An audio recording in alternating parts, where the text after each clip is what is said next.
Esse vídeo é um oferecimento de SofaScore, o melhor aplicativo de estatísticas em tempo real. Link na descrição e no primeiro comentário fixado. O Brasil sempre foi uma fábrica inesgotável de craques. Pelé, Garrincha, Romário, Ronaldo, Ronaldinho, nomes que atravessaram gerações e definiram eras do futebol brasileiro. Porém, entre todos eles existe um jogador que, embora tenha feito tudo para estar no mesmo pedestal, nunca recebeu o devido reconhecimento, tanto fora do Brasil quanto aqui dentro. Eu tô falando de Zico, o galinho de Quintino, um símbolo do talento, da inteligência e da arte dentro de campo e, ao mesmo tempo, um retrato perfeito de como o futebol brasileiro às vezes é injusto. A sua história com o Flamengo começou cedo, quando ainda era um adolescente franzino tentando a sorte nas categorias de base. Muitos duvidavam que aquele garoto magro conseguiria se destacar em um esporte tão físico, mas o tempo tratou de provar que o talento falou mais alto do que qualquer limitação. Nos anos 70, o Flamengo ainda não era o gigante que o mundo conhece hoje. Claro, era um clube de massa, de paixão, mas que ainda buscava se afirmar de vez no cenário nacional. E foi justamente com o Zico como protagonista que o rubro-negro deu o seu salto definitivo rumo à glória.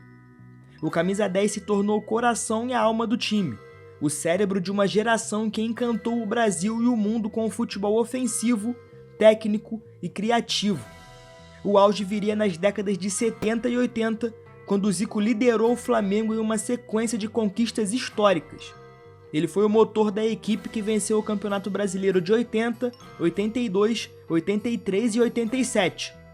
Porém, mais do que os títulos nacionais, o grande momento veio em 81, quando o Flamengo, sob o comando de Carpegiani, conquistou a Libertadores e logo depois o Mundial de Clubes sobre o poderoso Liverpool da Inglaterra. Naquela época, o futebol europeu já olhava com atenção para o Brasil. E ver o Flamengo desmontar o campeão europeu com 3-0 em Tóquio, com uma atuação de gala do Zico, foi o ponto de virada que o colocou no mapa do futebol mundial. O Galinho foi o maestro daquela partida, participando diretamente de todos os lances decisivos e mostrando ao planeta o que significava ser um camisa 10 perfeito. Porém, o sucesso de Zico não se limitava aos clubes. Pela seleção brasileira, ele disputou 3 Copas do Mundo, 78, 82 e 86, representando uma geração que, apesar de não conquistar o troféu, ficou marcada como uma das mais talentosas da história. Zico era o cérebro daquele time, o elo entre o meio e o ataque, o jogador que fazia o jogo fluir. Com 48 gols em 71 jogos oficiais, é até hoje um dos maiores artilheiros da história da seleção, e de longe, o meio-campista com mais gols na história do futebol mundial. Os números são impressionantes. Segundo a IFFHS, ele marcou 556 gols em 777 jogos oficiais, sendo assim o 18º maior artilheiro da história do futebol. Porém, se considerarmos todas as competições, ele ultrapassa 800 gols na carreira, algo que poucos jogadores na história conseguiram. Em 79, por exemplo, ele teve uma temporada lendária, com 89 gols marcados, dos quais 73 foram contabilizados oficialmente. O Maracanã foi o palco de boa parte dessa história, e Zico é, até hoje, o maior artilheiro da história do estádio, com 334 gols em 435 jogos.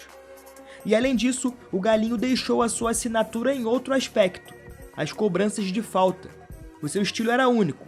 Corrida curta, precisão cirúrgica e uma batida limpa que fazia a bola subir e cair no momento exato. Estima-se que ele tenha marcado 84 gols de falta ao longo da carreira. Alguns registros apontam até mais de 100. Em 2001, foi eleito pela revista Placar como o maior cobrador de faltas do século XX e em 2016, por votação popular, como o maior batedor de faltas da história do futebol brasileiro. Porém, reduzi-lo à bola parada é muito pouco. Ele era um verdadeiro jogador completo. Tinha dribles, uma visão de jogo apuradíssima, passes verticais milimétricos e uma frieza rara na frente do gol. Era o tipo de jogador que podia criar e finalizar com a mesma eficiência. Um verdadeiro camisa 10 e 9 ao mesmo tempo. E no auge da carreira, foi reconhecido mundialmente. Em 81, foi eleito o melhor jogador do mundo pela revista italiana Guerin Esportivo e em 83 pela revista World Soccer. Ele também venceu 3 vezes o prêmio de melhor jogador da América do Sul, em 77, 81 e 82, recorde que até hoje o coloca entre os grandes nomes do continente. E por fim, Zico também é um dos poucos brasileiros presentes no Hall da Fama da FIFA, ao lado de lendas como Pelé, Garrincha, Didi, Ronaldo, Ronaldinho Gaúcho e Roberto Carlos. E é exatamente aqui que nasce a contradição que guia essa história.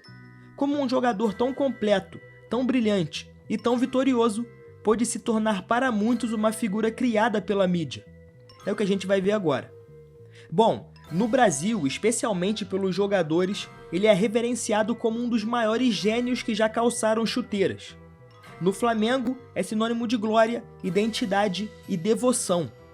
Porém, fora dessas fronteiras, a percepção sobre o Galinho nem sempre faz jus ao seu tamanho. Para muitos estrangeiros e até brasileiros, Zico foi, entre aspas, apenas um grande jogador, o que não deixa de ser verdade, mas é extremamente reducionista. Essa visão limitada nasce de 2 fatores, na minha opinião: a ausência de títulos com a seleção brasileira e o fato de ter passado grande parte da carreira atuando apenas no Brasil, longe dos olhos europeus e do marketing internacional que consagrou tantos outros ídolos. O futebol mundial costuma medir especialmente a grandiosidade de um jogador pela prateleira de troféus com a seleção. E nesse ponto, Zico carrega o fato de ter pertencido a uma das gerações mais brilhantes e ao mesmo tempo mais frustradas da história do futebol brasileiro.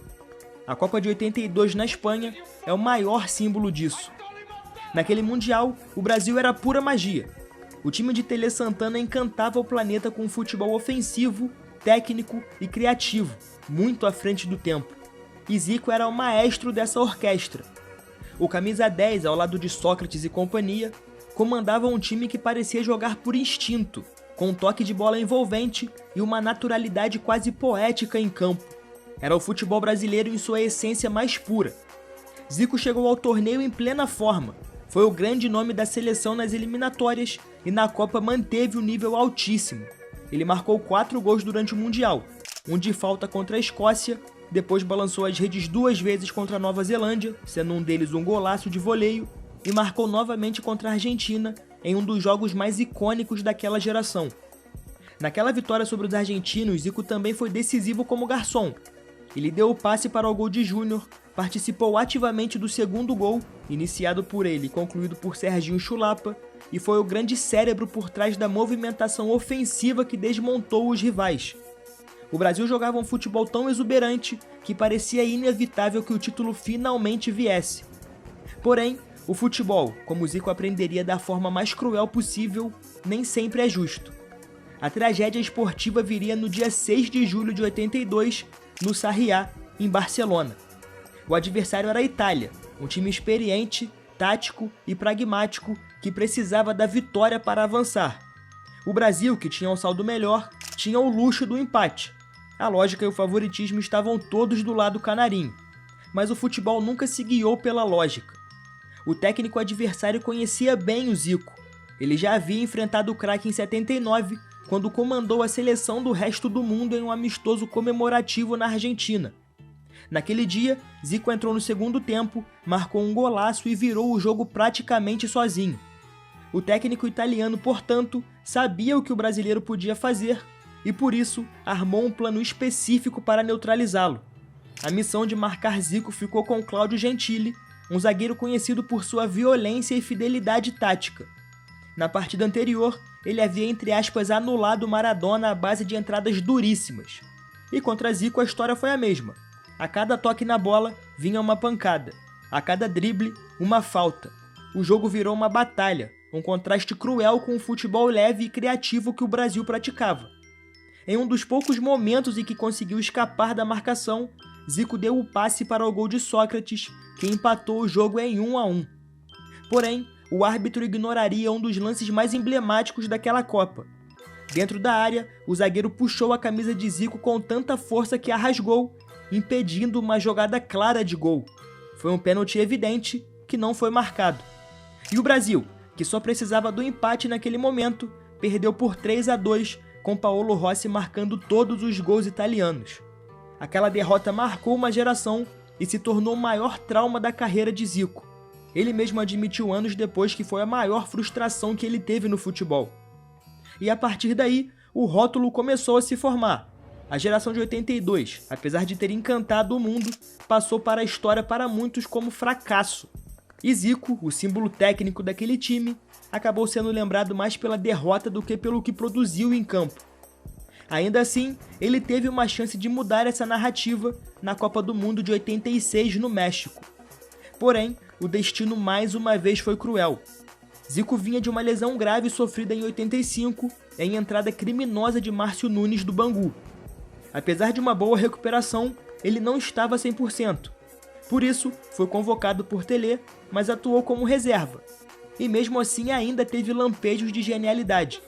Em um amistoso antes da Copa, contra a Iugoslávia, ele marcou um dos gols mais bonitos da carreira. Driblou 4 defensores, passou pelo goleiro e empurrou para o gol. Uma obra-prima. No Mundial, ele entrou em campo contra a Irlanda do Norte, a Polônia e a França, já nas quartas de final. O jogo contra os franceses se tornaria um divisor de águas em sua carreira. O Brasil empatava por 1-1 quando Zico entrou em campo e logo em seu primeiro toque deu um passe magistral para Branco, que foi derrubado na área. Pênalti claro para o Brasil. E Zico, que havia entrado há pouco tempo e estava frio na partida, assumiu a cobrança. Afinal, era ele o símbolo de liderança e do talento no time. A responsabilidade era dele. Na batida, no entanto, ele chutou mal, o goleiro defendeu. O jogo foi para os pênaltis e Zico teve coragem de bater novamente, inclusive converteu a sua cobrança. Mas Sócrates e Júlio César erraram. O Brasil foi eliminado.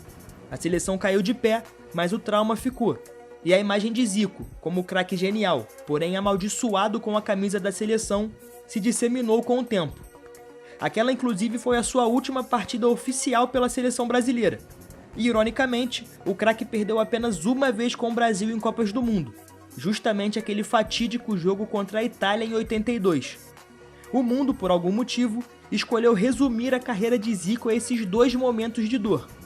E é por isso que, mesmo com estatísticas absurdas, conquistas históricas e um legado inigualável, o Galinho carrega um rótulo de jogador subestimado. Afinal, ele foi muito mais do que dizem. Falar que Zico foi uma invenção da mídia ou algo desse tipo é ignorar tudo que ele representou e ainda representa para o futebol mundial. Porque se o rótulo de que ele poderia ser mais fez sentido em algum momento, talvez tenha sido apenas pela ausência de um título com a seleção. Fora isso, é impossível dizer que o camisa 10 do Flamengo ficou abaixo de qualquer outro gênio. Zico foi, e continua sendo, um dos jogadores mais respeitados da história do futebol. E não apenas por estatísticas, mas pela forma como transformava o jogo. Em uma época sem recursos tecnológicos, sem GPS de desempenho e com campos irregulares, ele era pura precisão e inteligência. Ele próprio contou que em seus tempos de Flamengo, treinava de 70 a 100 cobranças de falta 2 vezes por semana. Era uma rotina quase obsessiva, mas que explicava a naturalidade com que fazia a bola entrar no gol. Ele não batia faltas, praticamente as desenhava. Era algo que misturava técnica, intuição e um perfeccionismo que poucos conseguiram na história do futebol. Porém, reduzi-lo a um batedor de faltas seria um erro gigantesco. Zico foi muito mais. O seu repertório incluía dribles curtos e eficazes, uma visão de jogo extraordinária e uma inteligência acima do comum. Ele era o cérebro e o coração do time ao mesmo tempo. Como explicou o jornalista Fernando Calazans, do Globo, Zico era o jogador que representava perfeitamente o número 1 no sistema 4-3-1-2. Era o articulador, o criador e o finalizador. Ele fazia a transição entre o meio e o ataque, ou seja, iniciava as jogadas, concluía, participava da marcação e ainda organizava o time dentro de campo. Era um verdadeiro maestro e, ao mesmo tempo, o violinista que executava o solo. Calazans definiu com perfeição. Zico era o arco e a flecha. Ele preparava o ataque e também finalizava. Era capaz de ser Sócrates e Careca no mesmo jogo. Um jogador que pensava, executava e decidia. O jornalista Celso Unzetti já afirmou que, em termos de completude, Zico foi o melhor que o Brasil já teve. E essa é uma visão compartilhada por muitos analistas, tanto brasileiros quanto estrangeiros. Em uma época em que a Europa ainda não havia se tornado o centro do futebol mundial, o Galinho já era conhecido e temido por todos os grandes clubes do continente. Na década de 80, falando em termos de características, Zico era o que Lionel Messi representaria anos depois, um jogador capaz de criar, armar, finalizar e decidir, tudo com a mesma naturalidade. Se Messi é a síntese do jogador moderno, Zico de certa forma foi o protótipo. A diferença é que o brasileiro fez isso num tempo em que os campos eram ruins, as transmissões eram escassas e a preparação física limitada. E mesmo assim ele brilhou no mundo inteiro. No Flamengo, marcou mais de 500 gols, conquistou tudo o que podia, Brasileiro, Libertadores e Mundial de Clubes. Foi o símbolo de uma era de ouro do futebol nacional, um jogador que transformava o Maracanã num templo de reverência. E já no futebol italiano, com a Udinese, conquistou uma legião de fãs. Em uma equipe modesta, Zico se tornou o segundo maior artilheiro do campeonato logo em sua primeira temporada, atrás apenas de Michel Platini, o craque da Juventus e da seleção francesa. Zico, portanto, foi o jogador que fez a ponte entre o romantismo dos anos 70 e o profissionalismo dos anos 90. Um jogador que unia o improviso de Pelé, a objetividade de Zidane e que dentro de campo traduzia a elegância com eficiência. Por isso, na minha opinião, o rótulo de subestimado cabe muito aqui. Afinal, ele foi muito mais do que as pessoas dizem e, na minha opinião, foi um dos 3 maiores jogadores da história do futebol brasileiro, ao lado de Pelé e Ronaldo Fenômeno. Mas enfim, o que você acha sobre isso? Será que Zico realmente foi um dos gigantes da história do futebol brasileiro ou foi apenas um bom jogador, impulsionado pela mídia do Flamengo e do Rio de Janeiro? Deixe a sua opinião aqui nos comentários, junto com seu like e sua inscrição no canal. Esse foi o Analisando o Jogo, seu espaço de análises e história sobre o esporte. Até a próxima.